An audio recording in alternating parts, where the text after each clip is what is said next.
couple of things. We're here to celebrate two things tonight.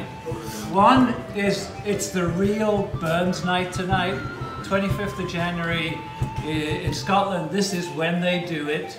So this is when we're going to have a kind of a scaled down version of Burns Evening tonight. It's now the 26th in Scotland. Somebody has to get paid. In 2 weeks.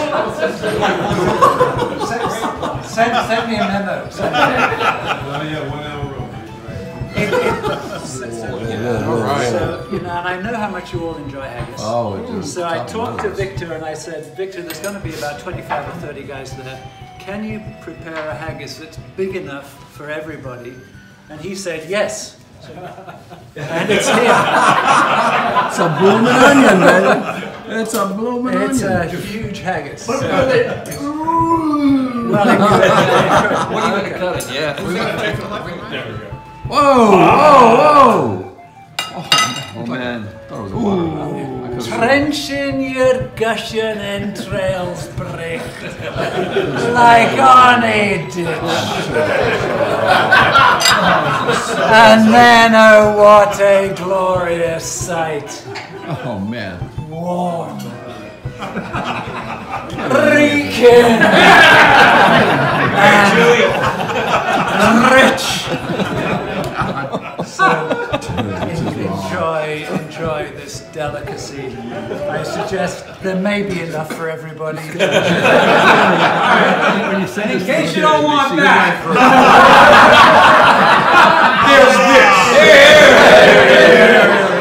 Oh, I guess the haggis is wonderful. What a delicacy. It's not enough. Second round. Second haggis.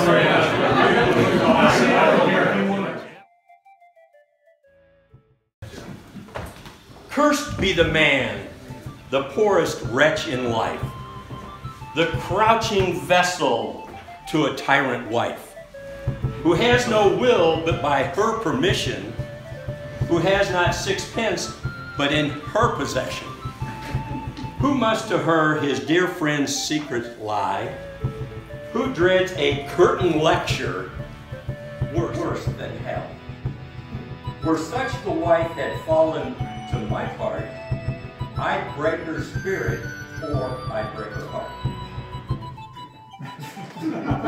I'd charm her with a magic switch. I'd kiss her maids and kick the perverse bitch.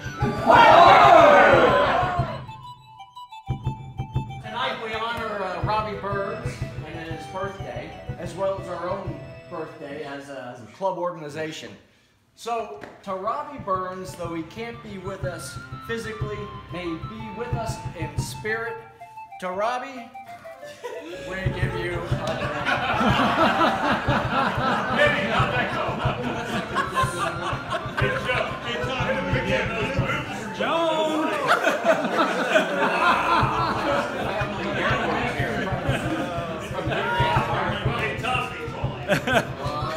Chewy, don't tell Joe.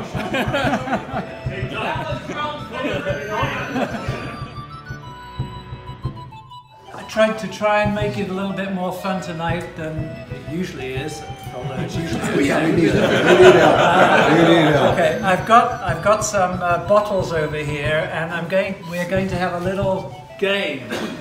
So we have a flavor map here with the traditional axes of smoky, delicate, light, and rich.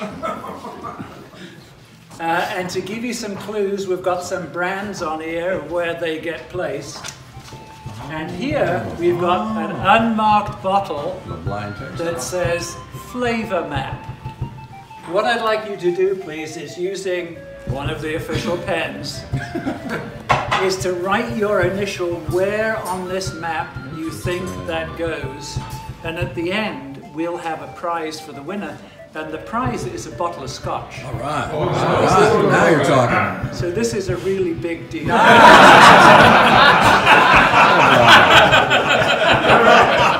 put a lot of thought in it. I see it was paid out of the dues. Spare no expense. Absolutely. Left no stone unturned. The other thing is here, I've got another blind Blind and almost empty, which says, very smudged, region and country. This is another little test. So when I find the bottle, You need Vanna to hold that stuff. yes, please. So when we get another piece of paper, what I'd like you to do is write your name and the country that you think it comes from. It's important also that if you think you know the country and the region will be the decider in this competition, which is for another bottle of scotch. All right, all right. It's another huge So I just thought that you might enjoy that. So we'll have another. It's a Glendronach 12. And it sits on the flavor map right about here. No! Hey!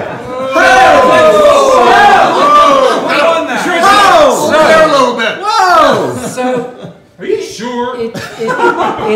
Nobody was there. It is Come on, Rick. It Joe, is you're guessing your ass definitely off. Joe. Come on, Rick. Sorry? Is this so rich and delicate? Joe, put his name before Rich you and taste it. delicate. Joe put up the voice. It was a big swag. Okay. I saw him do it. If that's true, we need a recount. A recalibration. No, she did it. A recalibration. That doesn't count. I did. I actually put it on there before I tasted it. I did. No. And Alan was there. Alan was there. Alan was there.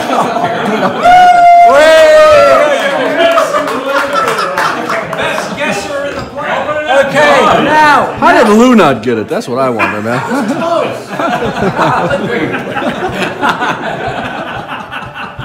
You know, now I'm torn because I have a consolation prize for the guy who got furthest away.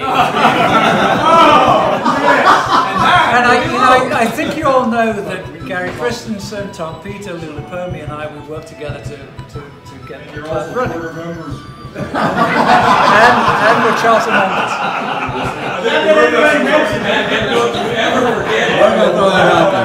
So I would really expect Tom and Lou to do better than they did. Here is Lou. And here is Tom. I'm guessing that Lou is a little bit further away than Tom. Do we agree with that? That's that wrong Lou. Who's the other Lou? There's a Lou. Here, There's Lou is a real Lou. It's not the real Lou. No. Joe put you there. That's IOU. Oh, Joe did it. That should be a Looking out for you, Lou. Take that away. I'm looking out for you, Lou. Joe, that's hurtful. Lou, did you do this? Did you put that there? Okay. So it's That's Tom. not It's Tom. It's Tom. Okay, and Tom. Okay, Tom, your prize is a musical hand kilt with a tartan. It's not your tartan, but it's got a tartan. Keep your drink cold, keep your hands warm, and sing along to a Scottish tune. So this is actually a musical can holder. The only problem is it doesn't work. But still, Neither does it. Hey, Graham. yes. So Tom was picking the single malts for the club for the next 12 months based on his testing abilities. I think we should Tasting. we should call it cancel. I think we need a substitute tasting.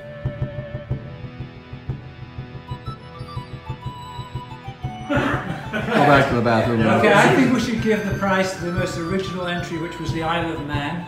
There we go. I thought That that happens was to cool. be one of our new members. That was cool. You mean it's not a charter member? Are they eligible? It's not Lou? It's not me? Okay, and as you said the Isle of Man, we'll give you some scotch from Wales. Here we go. Here, here! What are the odds of this? Wales near India. Yeah.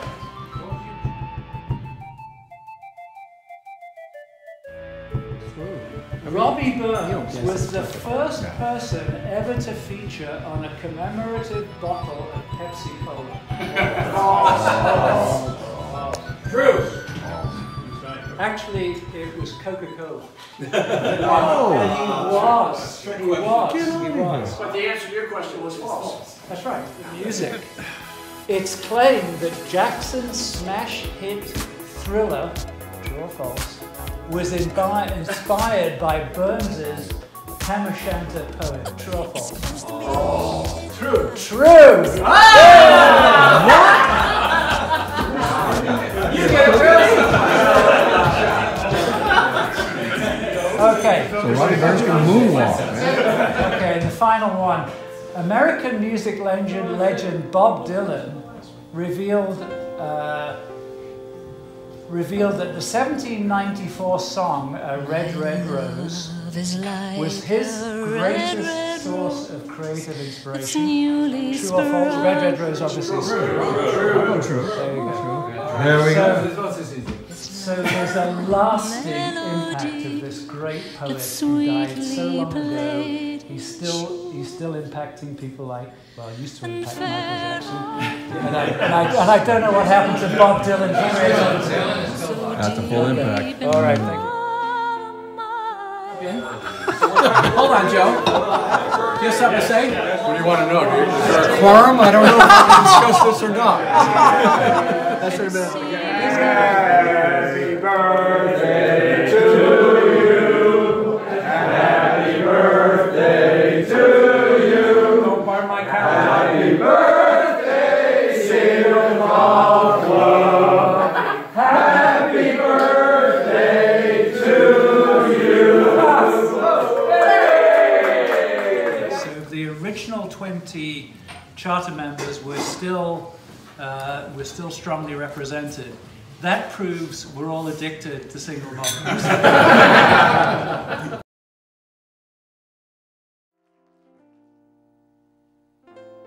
My name is David Bevan.